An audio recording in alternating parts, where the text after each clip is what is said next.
My name is Delia. I am a transgender woman and a Pensacola native. 11 months ago, I was homeless. I'd lost my marriage, my parents, and almost every friend I ever had. I stayed in the hospital for 10 days because there are no trans-accepting homeless shelters in Pensacola. Without the Pensacola Human Rights Ordinance, this is perfectly legal. I was lucky that my story reached an advocacy group, but it shouldn't have to be that way. It doesn't stop with being denied shelter. I've been passed over for employment, beaten, and sexually assaulted by the environment that the kind of hatred that would oppose this bill fosters.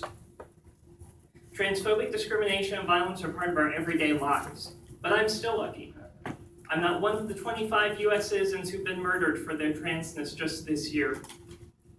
Trans lives matter. My life matters, and I deserve the same equality and justice as everyone else. I also want to note, protection against gender identity discrimination literally protects everyone. Everyone in this room has a gender identity. The difference is that no one has ever been discriminated against for not being trans. For us, it's the norm. And speaking on the issue of restrooms, there are 21 states and 250 individual cities who have added protections for gender identity to date. Since then, the number of trans crimes against non-trans people in the loo has gone all the way from 0 to a staggering 0. No sign of a Scooby-Doo villain-style sexual predator dressing as a trans woman either. Meanwhile, 70% of us have been harassed, denied entry, or assaulted while trying to use a public restroom. I'm grateful to have a city council that is progressive and will do the right thing in protecting transgender citizens and trans lives like my own.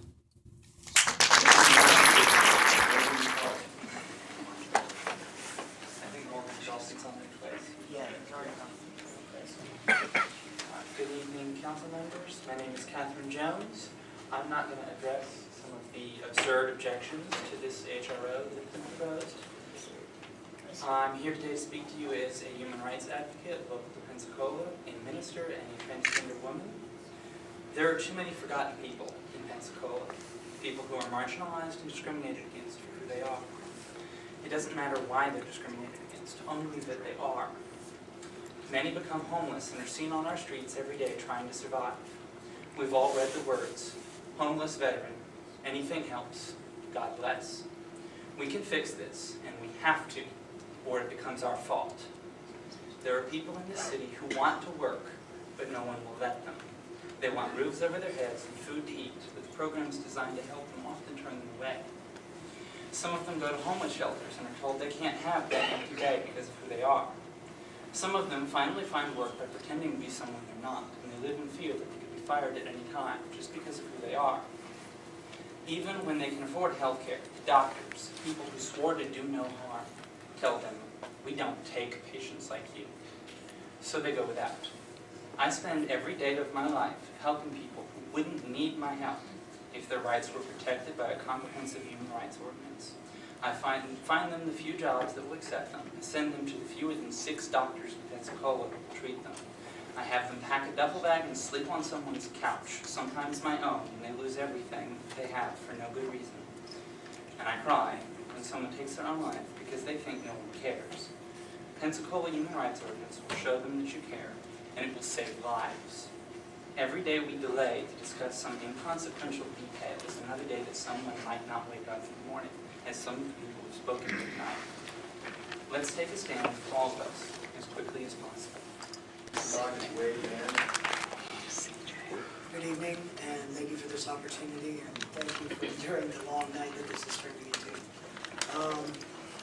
I just wanted to address that from everything I've experienced with, yes, I'm going to address the bathroom issue.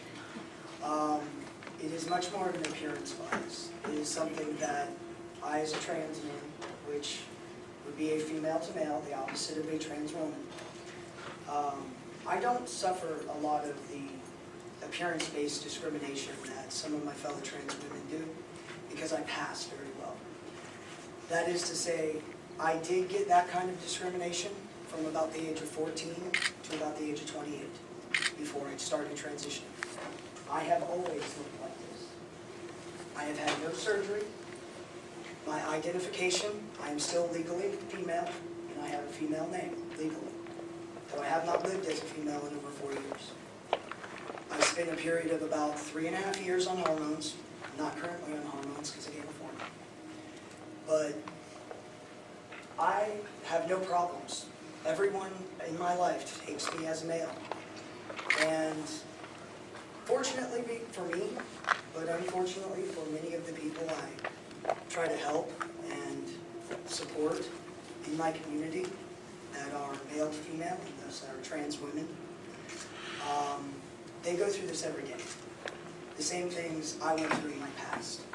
And that is being confronted in restrooms. I remember being 18 years old and having to pull back my jacket to show that I was born with breasts, or I should say they developed around teenagehood, but that I did actually have the anatomy of a female to prove to people that I wasn't in the wrong restroom. Now I wasn't presenting a threat. Nobody argued with me for being there because I was even trying to talk to them or get their attention.